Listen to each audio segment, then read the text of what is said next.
ಪ್ರಾಮಾಣಿಕ ವ್ಯಾಪಾರಿ ರಾಮಯ್ಯ. ಒಂದು ಸುಂದರ ಹಳ್ಳಿಯಲ್ಲಿ ರಾಮಯ್ಯ ಎಂಬ ಒಬ್ಬ ವ್ಯಾಪಾರಿ ವಾಸಿಸುತ್ತಿದ್ದನು. ಅವನು ಚಿಕ್ಕ ಅಂಗಡಿಯನ್ನು ನಡೆಸುತ್ತಿದ್ದನು. ಅವನ ಅಂಗಡಿಯಲ್ಲಿ ಅಕ್ಕಿ, ಬೇಳೆ, ಎಣ್ಣೆ, ಸಕ್ಕರೆ, ತರಕಾರಿ, ಹಳ್ಳಿಯ ಜನರಿಗೆ ಬೇಕಾದ ಎಲ್ಲಾ ವಸ್ತುಗಳು ದೊರೆಯುತ್ತಿತ್ತು. ರಾಮಯ್ಯನ ಅಂಗಡಿ ದೊಡ್ಡದಾಗಿರಲಿಲ್ಲ, ಆದರೆ ಅವನ ಪ್ರಾಮಾಣಿಕತೆ ತುಂಬಾ ದೊಡ್ಡದು.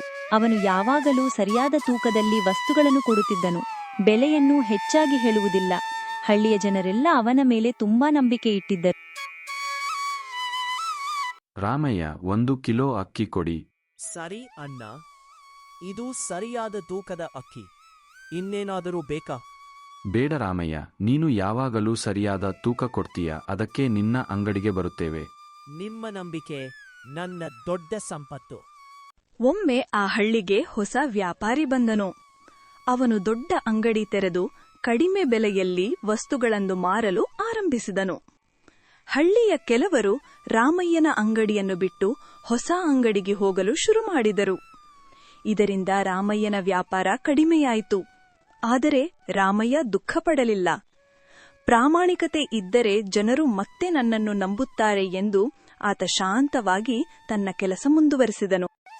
ಬನ್ನಿ ಬನ್ನಿ, ಕಡಿಮೆ ಬೆಲೆಯಲ್ಲಿ ಎಲ್ಲಾ ವಸ್ತುಗಳು ಇಲ್ಲಿ ಸಿಗುತ್ತವೆ. ಅಯ್ಯೋ, ಇಲ್ಲಿ ಬೆಲೆ ತುಂಬಾ ಕಡಿಮೆಲಿದೆ. ಹಾಗಿದ್ದರೆ ರಾಮಯ್ಯನ ಅಂಗಡಿಗೆ ಹೋಗೋದು ಬೇಡ, ಇಲ್ಲಿಗೆ ಬರೋಣ. ರಾಮಯ್ಯ, ಜನ ಎಲ್ಲರೂ ಹೊಸ ಅಂಗಡಿಗೆ ಹೋಗುತ್ತಿದ್ದಾರೆ. ನಿನಗೆ ಭಯವಾಗುವುದಿಲ್ಲವೇ? ಇಲ್ಲ ಸ್ನೇಹಿತ, ನಾನು ಪ್ರಾಮಾಣಿಕವಾಗಿ ಕೆಲಸ ಮಾಡುತ್ತೇನೆ.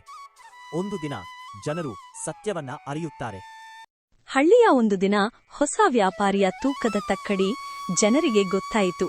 ಅವನು ಕಡಿಮೆ ತೂಕದಲ್ಲಿ ವಸ್ತುಗಳನ್ನು ನೀಡಿ ಜನರನ್ನು ಮೋಸ ಮಾಡುತ್ತಿದ್ದನು. ಇದರಿಂದ ಜನರು ಕೋಪಗೊಂಡರು. ಅಯ್ಯೋ, ಹೊಸ ವ್ಯಾಪಾರಿ ಸರಿಯಾದ ತೂಕ ಕೊಡುತ್ತಿಲ್ಲ. ನಾವು ಮೋಸ ಹೋಗಿದ್ದೇವೆ. ಅವನನ್ನು ಕರೆಸಿ ವಿಚಾರಿಸೋಣ. ನೀನು ಜನರಿಗೆ ಕಡಿಮೆ ತೂಕದಲ್ಲಿ ವಸ್ತು ಕೊಟ್ಟಿದ್ದೀಯಾ? ಹೌದು, ನನ್ನ ತಪ್ಪು, ಕ್ಷಮಿಸಿ.